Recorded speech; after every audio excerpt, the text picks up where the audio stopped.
And where does consciousness go after a person dies? Does it completely disappear or continue to exist in some form? This video is a bit provocative. Let's understand this ancient mystery from a brand new perspective. Usually people think that once a person dies, consciousness will dissipate and they will fall into eternal darkness.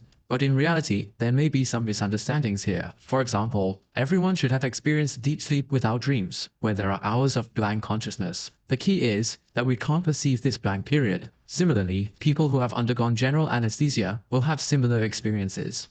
The hours of blank consciousness during surgery do not remain in memory. This shows that a state without consciousness is something we cannot experience firsthand. Thus, logically speaking, the idea of falling into eternal nothingness after death is contradictory. Imagining ourselves in darkness defies this logic. As mentioned earlier, there are the hours of general anesthesia and dreamless deep sleep. For us, it means a blank period of consciousness. However, our consciousness can bridge these gaps, seamlessly connecting previous memories with experiences after waking up. This continuity makes our consciousness like an unbroken line. From this perspective, death can be seen as a blank of consciousness, but with a fundamental difference from dreamless sleep and general anesthesia. It's a blank that can never be reconnected, and the continuity of consciousness ends with death. So, is this blankness brought by death truly insurmountable? Does the continuity of consciousness really end with death? These questions currently have no definitive scientific explanation, but it's possible to comprehend it from novel perspectives. Researchers in other countries have initiated a philosophical thought experiment. Envision a world with cutting-edge medical innovations where an approach known as life design can achieve any intricate changes to the brain and physique tailored to individual desires. Nevertheless, during the procedure, the surgery involves general anesthesia leading to an inactive state of consciousness. With this scenario as a backdrop, we envisage a narrative concerning an individual, Xiao Shuai, who is unsatisfied with his past.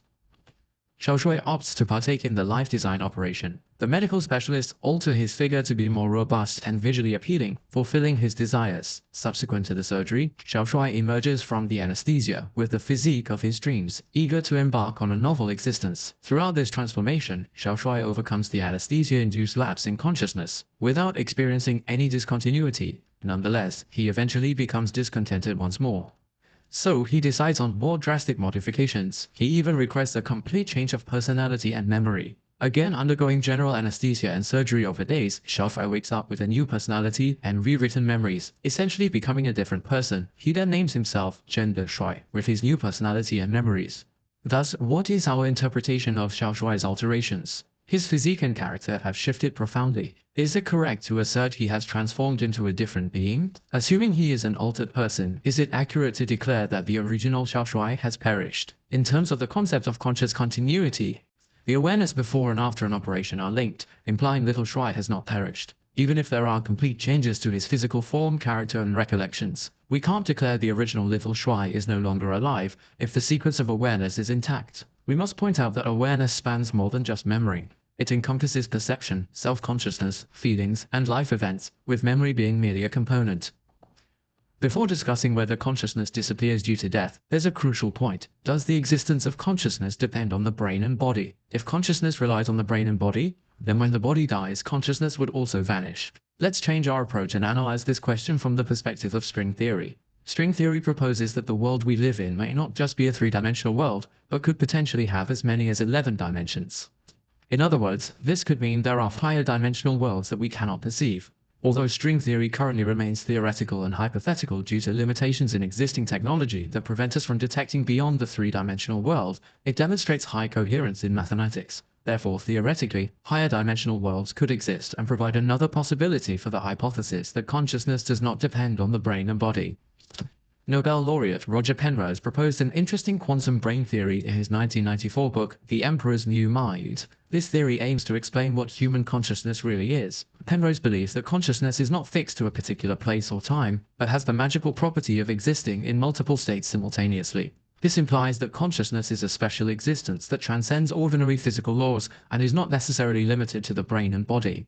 Although Penrose did not specify the space in which consciousness exists, combining it with string theory, the idea of consciousness stretching into higher dimensional realms is intriguing. This could imply that consciousness may persevere in a different shape after demise. On the flip side, another hypothesis posits that consciousness might transition to a simpler, two-dimensional realm upon death. This concept is tied to the holographic universe theory. To put it plainly, much like our phones' screens, which are flat, but projects multidimensional imagery, it is speculated that our cosmos could mirror this principle.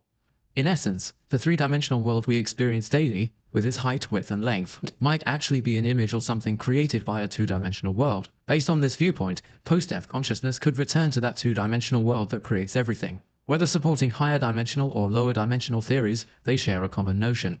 That is, there is an assumption that human consciousness might not be created by the brain, but is a fundamental attribute of the universe itself. This means that consciousness may not be confined by our body and physical laws, but exists in deeper dimensions, and near-death experiences can offer related explanations for consciousness. Sam Parnio, a renowned medical expert at New York University Medical Center, has mentioned related cases where some patients in near-death states could accurately describe things physically impossible to see, such as their own bodies in the room, the appearance of nurses outside the room, the ceiling of the ward, and the shapes and colors of objects placed in the room. These are remembered when their consciousness is restored, indicating that these are people whose consciousness is able to observe the surroundings without relying on the physical senses. Of course, there is also an explanation that this is something that consciousness experiences on its way out of the body to another dimension. But in any case, these theories imply the possibility that consciousness may exist independently of the brain and body. So I personally understand that after a person dies, his consciousness may not disappear with a very small probability. Instead, it exists in some form in other dimensions, or it is transformed into some unknown information energy and integrated into the overall structure of the universe. Of course, this view is limited to my personal understanding and does not apply to any scientific opinion. This hypothetical view that consciousness will not disappear may bring some comfort to some people. If we can really exist eternally as consciousness, it means that the essence of life may far exceed our understanding of the material world, and death will no longer be the end, but a transformation or continuation of ideology. This will bring many far-reaching philosophical and scientific implications. If we think further boldly, we usually think that the universe existed first, and then life was born in it. So is there a possibility that life created the universe, or that consciousness created the universe? It may seem difficult to understand at first, but if we think of all things, even concepts such as time and space, they're all created by our consciousness, so many things can be explained unexpectedly. As for whether consciousness disappears after death, the current scientific methods can't directly prove or refute the existence of consciousness after death. However, it needs to be reminded that the above content is only a discussion based on some theories and assumptions. I hope everyone can understand these views with an open mind.